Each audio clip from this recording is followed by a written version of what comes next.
Bismillahirrahmanirrahim. Alhamdulillahirabbil alamin. Allahumma shalli wa sallim ala sayyidina Muhammadin miftahi babi rahmatillah adada ma fi ilmillah salatan wa salaman daimaini bidawami mulkillah wa ala alihi wa sahbihi. Assalamualaikum warahmatullahi wabarakatuh. Teman-teman semuanya, kaum muslimin dan muslimat dimanapun berada, alhamdulillah kita berada di tahun baru 1442 Hijriah. Di hari pertama bulan Muharram, mudah-mudahan kita semua bisa menjadi seperti bayi yang baru lahir. Ya, bayi yang baru lahir seperti kertas putih yang belum ada coret-coretannya. Maksudnya apa? Tidak punya dosa, tidak punya salah karena sudah diampuni, dimaafkan oleh Allah Subhanahu wa taala. Amin Allahumma amin. Yang lewat biarlah sudah lewat. Yang sekarang yuk kita isi dengan kebaikan, dinikmati. Yang akan datang itu misteri, kita nggak pernah tahu bisa sampai atau tidak, maka pasang niat yang baik-baik. Ya, pasang harapan yang besar. Itulah cara melangkah setiap hamba Allah Ta'ala dalam mengarungi samudera kehidupan. Jadi orang hidup itu dikatakan oleh para ulama As-Sufi Ibnu Waqtih. Yang namanya Sufi, orang yang selalu mengolah hatinya dengan menghias lahirnya dengan berbagai kebaikan, menghias lahirnya dengan perintah-perintah Allah Ta'ala dan dijauhkan dari larangan Allah Ta'ala, menghias hatinya dengan keindahan-keindahan dan membersihkannya dari segala kotoran. Sufi yang seperti itu dikatakan Ibnu Waqtih, orang yang hidup di masa kini. Bukan orang yang hidup di masa lalu. Banyak orang itu hidupnya di masa lalu. Ada pula orang yang hidupnya di masa depan. Dia nggak sadar kalau waktunya bukan nanti, waktunya bukan kemarin. Waktunya adalah sekarang. Ya, waktunya adalah sekarang. Ikhwani rahimakumullah, itu yang pengen saya jabarkan berkaitan dengan tema yang diangkat. Ya, yang ingin saya jabarkan. Mudah-mudahan saya diberi pemahaman, diberi ilmu, dan diberi kemampuan untuk mengamalkannya dan menyebarluaskannya. Begitu juga antum semua yang menyaksikan saya saat ini, mudah-mudahan dapat hal yang sama dan lebih. Amin. Ikhwani rahimakumullah, hidup bukan untuk berada di masa lalu. Jadi masa lalu itu cukup disadari, yang baik sekarang kita syukuri, yang buruk kita istighfari, minta ampun sama Allah Subhanahu wa taala. Caranya apa? Dengan menikmati masa sekarang. Jadi jangan sampai masa sekarang hanya untuk menyesali masa lalu. Wah, seandainya dulu, kalau dulu saya tidak begini, kalau seandainya, buang semua itu. Yang ada adalah sekarang. Saat ini. Saat ini saya dikasih Allah sehat. Saat ini saya dikasih Allah waktu. Saat ini saya dikasih Allah banyak kenikmatan yang tak terkira. Saya akan pakai ini untuk membuat Allah senang. Ridha. Untuk membuat Allah senang dengan saya. Membuat Allah cinta kepada saya. Kalau kita hidupnya seperti itu, mensyukuri yang ada saat ini, otomatis hal-hal yang buruk di masa lampau itu akan sirna dengan sendirinya. Karena orang yang syukur, orang yang mensyukuri keadaannya sekarang, maka oleh Allah Subhanahu wa taala akan diberi tambahan nikmat, dan tambahan nikmat. Di antara tambahan nikmat yang paling besar itu adalah bisa taat dan bisa jauh dari maksiat. Itu tambahan nikmat yang paling besar. Bisa taat dan bisa jauh dari maksiat. Dosanya yang lampau otomatis diampuni oleh Allah Subhanahu wa taala karena Allah senang sama dia. La in syakartum la azidannakum wa la in kafartum inna adzabi lasyadid. Kalau orang yang kufur nikmat dikatakan siksanya pedih. Kalau orang yang mau mensyukuri nikmat, maka ditambah nikmat. Ditambah nikmat ya otomatis dosanya dihapus. Karena orang punya dosa kan bukan dalam nikmat, tapi dalam azab. Ya, dalam azab. Karena itu fokusnya sekarang, saat ini. Saat ini saya harus ngapain ya? Saat ini harus ngapain? Saat ini saya harus apa? Daripada mikir yang panjang-panjang, kalau saat ini lagi berada di hadapan orang tua, nikmati orang tua. Jangan di hadapan orang tua, mikirin yang di luar. Sehingga kehilangan waktu untuk taat. Karena waktunya sekarang lagi bersama orang tua, di hadapan orang tua, duduk sama orang tua, harus ngapain? Jalankan perintah Allah kepadamu terhadap orang tuamu. Perintah Allah kepada kita terhadap orang tua kita. Oh, kita harus memandangnya dengan cinta. Oh, mendengarkan ucapannya dengan sayang. Oh, saya harus ngomong dia dengan lemah lembut, gak boleh ngomong kasar. Oh, saya harus menyabarkan diri saya untuk duduk bersama orang tua saya. Ya. Kalau udah begitu, akan ditambah nikmat. Kalau nanti kita punya rencana bisnis setelah duduk sama orang tua, kalau nanti kita punya rencana apapun setelah duduk sama orang tua, nanti itu akan dibereskan dengan berkat yang sekarang ini kita syukuri. Yang sekarang kita syukuri, yang nanti dibereskan sama Allah Subhanahu wa taala, la azidannakum. Pasti aku tambah nikmat. Nah, ini ndak lagi sholat, sekarang waktunya sholat. Mikirnya harusnya sholat. Waktunya sholat, mikirnya makan. Nanti saya habis sholat, saya mau keluar, saya mau pergi ke restoran ini. Saya mau ketemu sama teman-teman saya mau makan di warung sana. Nanti habis sholat, saya mau cari di menu, ya warung-warung online. Ya. Ada warung online banyak, restoran online, saya mau cari menunya apa, habis sholat. Tapi mikirnya dalam sholat. Sehingga kehilangan waktu sholat, nikmat sholat. Nah, begitu pula ketika duduk bersama pasangan hidup. Masya Allah. Ada suamimu, ada istrimu. Duduk bersama, asyik. Gak usah ngobrolin orang lain.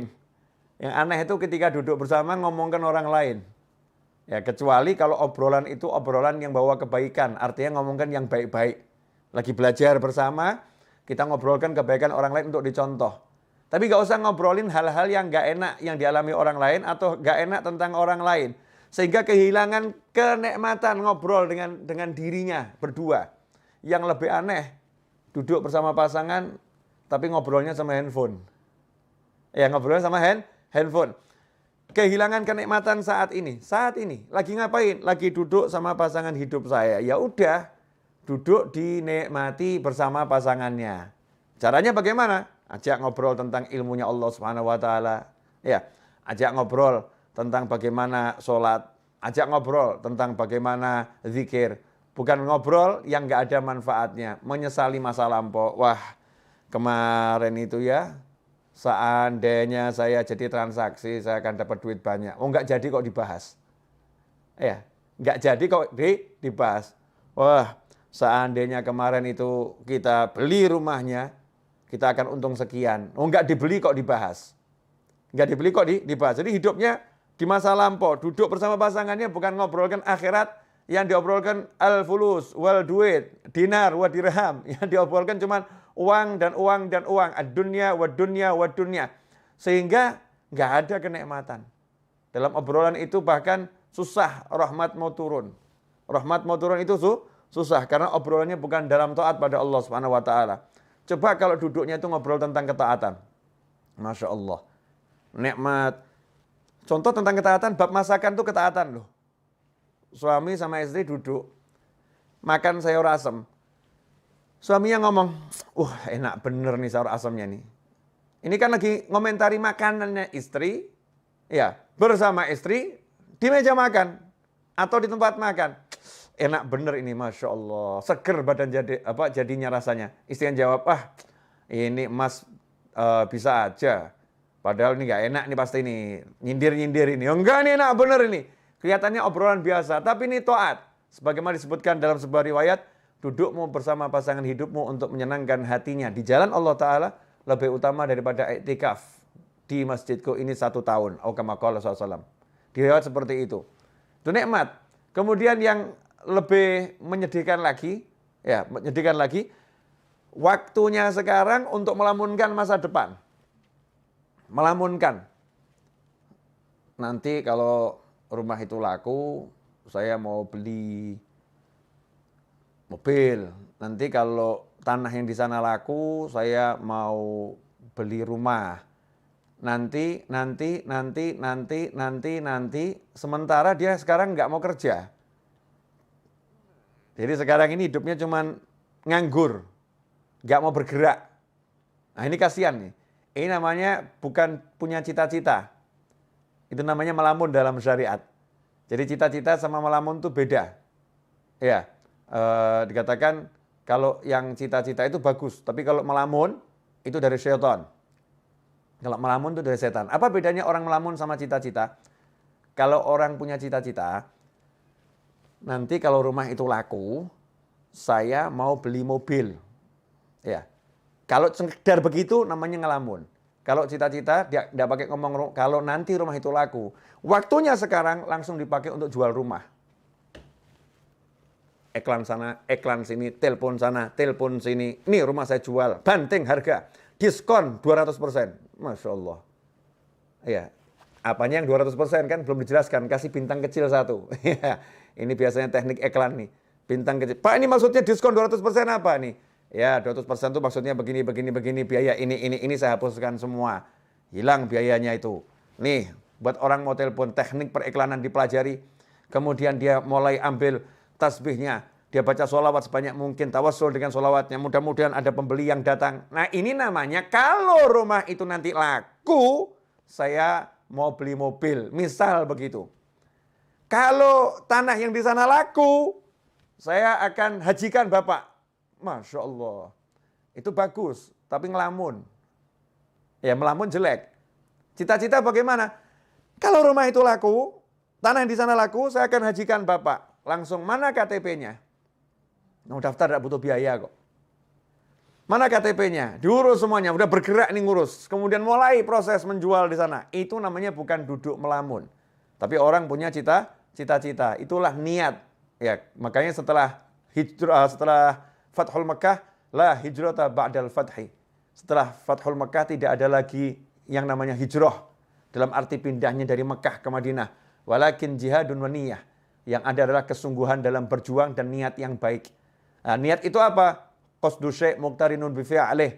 Niat itu punya satu cita-cita yang segera diiringi perbuatan. Qasdu syai' muqtarinun bi fi'lih.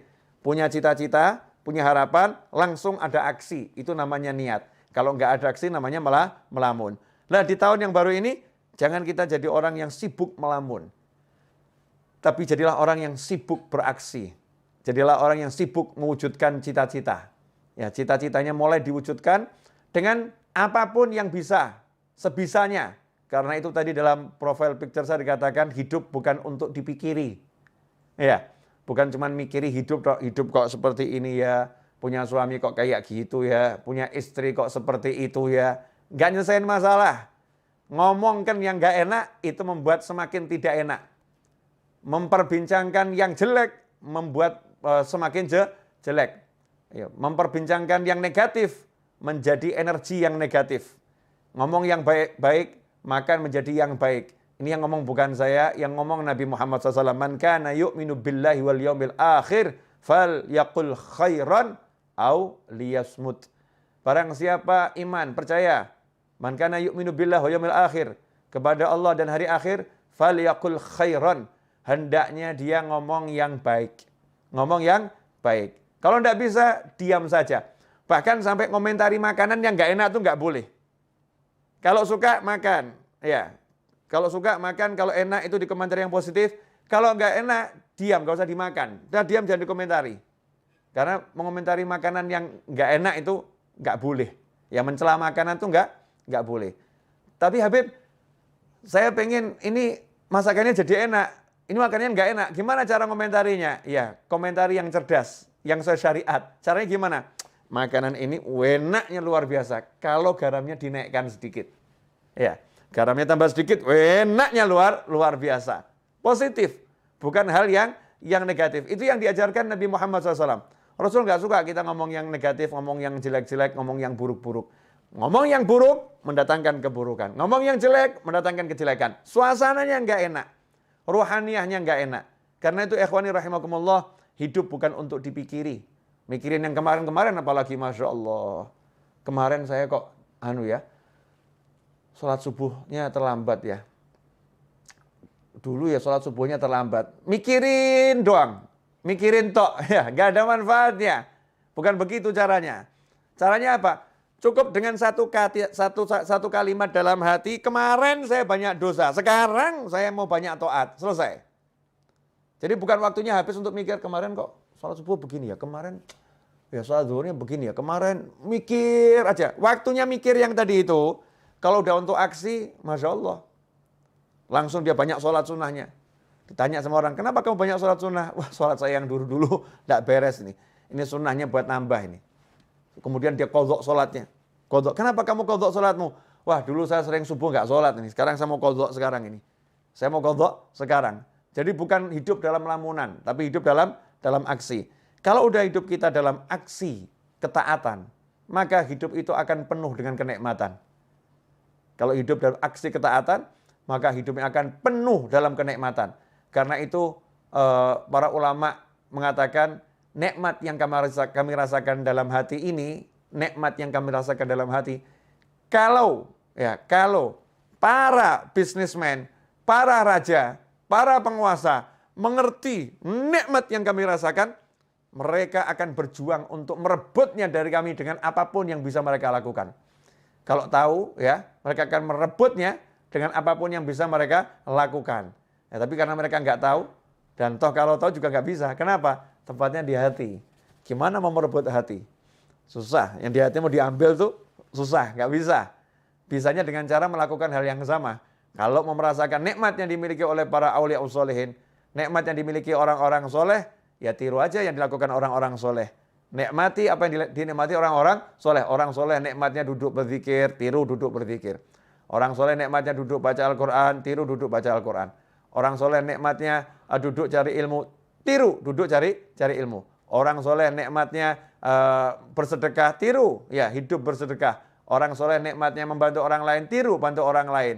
Dan seterusnya dan seterusnya. Nanti Allah Ta'ala akan memberi kita rasa nikmat seperti beliau-beliau. Dan ketika kita mencontoh pun udah ada nikmatnya. Naik kadarnya, dan terus akan semakin besar. Ikhwani rahimakumullah. Tentunya dalam menjalani hidup itu bukan untuk dipikiri tapi dijalani. Bukan berarti kemudian mulus. Dalam menjalani hidup, namanya juga manusia. Menjalani hidup pasti ada musuh. Nggak mungkin nggak punya musuh. Lantas siapa musuhnya? Jangan salah. Jangan menganggap manusia itu musuh. Karena manusia itu semuanya bersaudara. Semuanya kalau ditanya, kamu anak cucu siapa? Kami Bani Adam, anak cucu Adam. Semuanya saudara. Ya, manusia itu semuanya bersaudara. Memang tingkat persaudaraannya beda-beda. Tapi pada aslinya semua manusia bersaudara. Musuhnya manusia itu adalah siapa? Ya, wahfadil qalba an yulima bihi syaitan wan nafsu wal hawa wad daniyah. Pertama setan, kedua nafsu, yang ketiga hawa alias ego, yang keempat daniyah, dunia. Itu musuhnya manusia. Setan, nafsu, hawa, dunia. Setan jelas nggak kelihatan. Kadang-kadang setannya juga menjelma jadi manusia, betul-betul menjelma jadi manusia. Kadang-kadang, dan itu sering, setannya menggunakan manusia, masuk dalam tubuhnya manusia, berbicara sebagai manusia, bertindak sebagai manusia, menulis sebagai manusia, padahal semua itu setan yang melakukannya, setan yang mengontrolnya, setan yang berbuatnya. Itu musuh yang pertama. Kemudian nafsu. Nafsu itu adalah kendaraan. Karena nafsu adalah keinginan. Kalau nggak punya nafsu, bahaya. Nggak punya nafsu makan, nggak punya nafsu minum, nggak punya nafsu hidup, repot tuh. Jadinya putus asa. Nafsu itu untuk dikendalikan. Dia kendaraan, dikendalikan. Kalau nafsu dituruti, jadi musuh. Makan, pengen makan. Makan terus, jadi musuh, jadi penyakit. Ya. Kemudian nafsu-nafsu yang lain. Kalau diturutin, jadi maksiat. Na'udzubillah min dzalik. Makanya dikendalikan. Hawa. Wah, hawa ini kendaraan iblis terbesar. Karena sifatnya sifat turunan iblis. Apa itu? Ego. Tidak mau dikalahkan. Ya, hawa itu ego. Tidak mau dikalahkan. Maunya menang sendiri. Itu ego. Nah, makanya iblis dilaknat karena dia punya ego yang besar. Disuruh sujud kepada Nabi Adam alaihissalam, iblis tidak mau. Karena itu iblis diusir dari rahmatnya Allah Ta'ala. dibuang dari rahmatnya Allah Ta'ala, nggak dapat rahmatnya Allah Ta'ala. Karena itu dikatakan iblis dilaknat. Kenapa? Karena dengan egonya dia nggak mau sujud, dia sombong kepada Allah Subhanahu Wa Ta'ala. Sombongnya itu dengan tidak mau menjalankan perintah Allah untuk sujud kepada Nabi Adam alaihissalam. Ini ego. Nah kalau kita jadi muslim jangan dikendalikan ego. Nggak mau dikalahkan. Jadikan ego kita tuh ego yang baik. Ya, saya kalau baca Al-Quran nggak mau ada yang mengalahkan saya ini. Saya mau paling hebat sendiri baca Al-Qurannya. Tapi kalau ada yang mengalahkan senang, alhamdulillah ya. Ternyata dia lebih hebat dari saya. Jangan sampai egonya ego yang negatif, nggak mau dikalahkan. Misal, biasa ngurusin masjid. Masjid sebelah kok dengar ngundang ustadznya ustadz nasional yang jamaahnya banyak. Masjid kita ngundang ustadz itu, ustadznya nggak mau datang. Egonya muncul, nggak mau dikalahkan. Buat segala macam cara, kalau di tempat saya nggak bisa, di tempat dia juga harus nggak bisa. Ya akhirnya membuat berbagai fitnah. Gimana caranya biar pengajiannya batal? Ini ego yang buruk. Naudzubillah min dzalik. Di kantor, ya nggak mau dikalahkan jabatannya dengan kawan-kawannya. Dengar kok ada satu kawannya naik pangkat, mau diletakkan di jabatan yang lebih tinggi. Wah, nggak mau dikalahkan dia, nih muncul egonya. Terus gimana caranya? Dia cari kelemahan kawannya itu, kemudian dia fitnah gimana caranya, yang penting biar namanya jatuh. Ini namanya ego. Naudzubillah min dzalik. Kemudian dunia, masya Allah, segala sesuatu selain Allah Ta'ala. Ini tidak boleh ada dalam hati kita. Mau istri, mau anak, mau suami, ya siapapun selain Allah nggak boleh ada dalam hati. Bolehnya masuk hati harus lewat Allah Subhanahu Wa Ta'ala. Harus bismillah, harus ada Allahnya. Anak ada dalam hati karena Allah. Mencintainya karena Allah. Menyayanginya karena Allah. Makanya begitu anaknya nggak mau sholat, orang tuanya harus marah. Ya, orang tua harus marah. Nah itu namanya karena Allah Subhanahu Wa Ta'ala. Pasangan hidup, istri. Istri kalau menghalangi suami untuk bakti sama orang tuanya, suaminya harus marah. Nggak bisa, saya tidak bisa mencintaimu mirip orang tua saya. Apalagi lebih. Mirip saja nggak bisa. Nomor satu, cinta saya harus orang tua saya. Begitu Allah saya ngajarin saya. Begitu Allah saya perintahkan saya. Dimasukkan istri ke dalam hati juga karena Allah Subhanahu Wa Ta'ala. Pekerjaan boleh masuk dalam hati kalau karena Allah Subhanahu Wa Ta'ala. Ini saya mau cari nafkah. Pekerjaan ini penting untuk berikan nafkah kepada keluarga saya yang halal. Tapi karena Allah nggak takut kehilangan pekerjaan. Karena Allah kok. Ya kalau emang dia harus hilang, nanti kan Allah akan mendatangkan yang lain pekerjaannya. Ya Allah akan kasih yang lain. Semua dikembalikan karena Allah. Kalau udah punya seperti itu, menghadapi manusia model apapun, hidup untuk dijalani. Ketemu yang seperti apapun, yang penting pasang niat yang baik, pasang niat yang besar, kemudian jalani tanpa harus difikiri. Nanti gimana ya? Kira-kira saya bisa dapat rezeki besar nggak ya? Kira-kira nanti saya dipecat nggak ya? Nanti lagi yang dibicarakan. Nggak usah bahas nanti, sekarang kamu syukuri, sekarang kamu nikmati. Habib, Ustadz, Kiai, sekarang saya jadi pengangguran, barusan di PHK. Salah, kamu bukan pengangguran. Tapi kamu dipindahkan dari satu lapangan pekerjaan ke banyak lapangan pekerjaan yang lain. Tadinya kamu cuma kerja di satu kantor, sekarang kamu di PHK, berarti kamu punya kantor unlimited. Karena kamu bisa buat kantor model apapun. Yang jadi masalah, kamu mau nggak? Ya, kamu mau atau tidak? Kamu menganggap dirimu pengangguran atau dirimu adalah orang yang punya kesempatan kerja lebih besar? Terserah, itu pola pikir kita masing-masing. Mau mikir yang benar atau mikir yang salah. Kalau udah bisa gitu, enak itu. Dimanapun kita hidup, yang ada adalah asyik. Karena orang yang syukur itu nggak akan berada dalam sengsara. Orang yang syukur selalu dalam nikmat dan nikmat dan nikmat dan nikmat. Ikhwani rahimakumullah. Nah, merdeka. Ya itulah orang yang merdeka. Orang yang merdeka itu seperti ketika Pak Karno dan Bung Hatta serta tokoh-tokoh nasional, para ulama memproklamirkan kemerdekaan. Maaf, belum ada negara yang mengakui secara tertulis Indonesia sebagai negara. Belum ada. Kalau mikir gitu, kapan merdekanya? Ini kita belum kontak ke negara-negara lain loh. Ada yang dukung enggak ya? Nanti kira-kira gimana ini kalau setelah kita proklamirkan seperti apa ya? Kalau mikir begitu nggak pernah merdeka Indonesia. Tapi langsung pekik merdeka diteriakkan, 17 Agustus 45 diproklamirkan, ya merdekalah kita. Setelah itu baru kita urus. Bergerak. menjalani kehidupan kemerdekaan. Pasang niat yang besar menjadi bangsa yang merdeka. Hasilnya apa? Merdeka. Ada kurang lebih 10 negara memberikan dukungan atas kemerdekaan Indonesia. Diawali Palestina, Mesir, Yaman, Saudi Arabia, dan seterusnya. Bisa kita baca di sejarah kemerdekaan bangsa kita ini. Ikhwani rahimakumullah. Ya, itulah cara berpikir orang yang sudah mengerti. Ya, sudah mengerti bahwasanya hidup itu untuk dijalani bukan dipikiri, tentu dengan niat-niat yang baik. Nah, kemerdekaan ini pada hakikatnya adalah bebas dari penjajahan. Sementara saat ini kita sebagai pribadi manusia, kita sendiri nggak bebas dari penjajahan nafsu. Masya Allah. Penjajahan nafsu, misal nafsu merokok. Nafsu merokok. Dikasih tahu sama dokter, Bapak ini sakit paru-paru, agak berat Pak, harus berhenti merokok. Kalau Bapak lanjutkan, nyawa Bapak bisa melayang. Ini karena nafsu merokoknya kuat, nyawa itu melayang nggak dipikirkan, udah mati urusannya Allah. Nanti kalau udah takdirnya mati ya mati, kalau belum waktunya ya nggak akan mati. Pakai dalil takdir pula ini. Untuk menuruti hawa nafsu pakai dalil takdir. Dia nggak bisa mengendalikan nafsunya ini. Rokok berhenti dulu ya, saya lagi sakit nih, berhenti kamu. Nggak bisa. Nggak bisa ngomong gitu sama rokok, nggak bisa. Baru sama rokok saja udah dijajah. Masya Allah, itu yang bab rokok. Ada lagi yang bab lain. Ya, kebiasaan yang negatif. Ya, kebiasaan yang negatif. Masing-masing kita ini punya sesuatu yang mungkin menuruti nafsu. Makan, Masya Allah.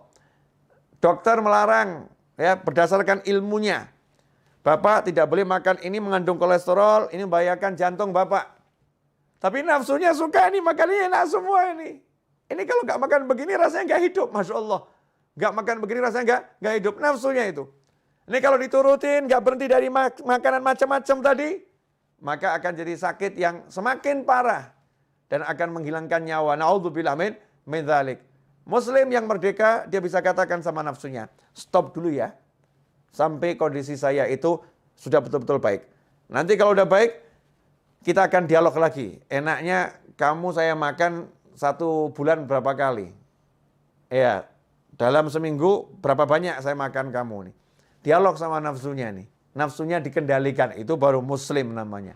Itu namanya orang yang merdeka. Ya, orang yang merdeka. Kalau belum begitu, masih dijajah oleh setan, nafsu, hawa, dan dunia. Yang paling kesian yang dijajah sama dunia, Masya Allah. Takut kehilangan duit. Takut kehilangan pekerjaan. Gara-gara takut kehilangan pekerjaan, disuruh melakukan yang haram apapun dijalani.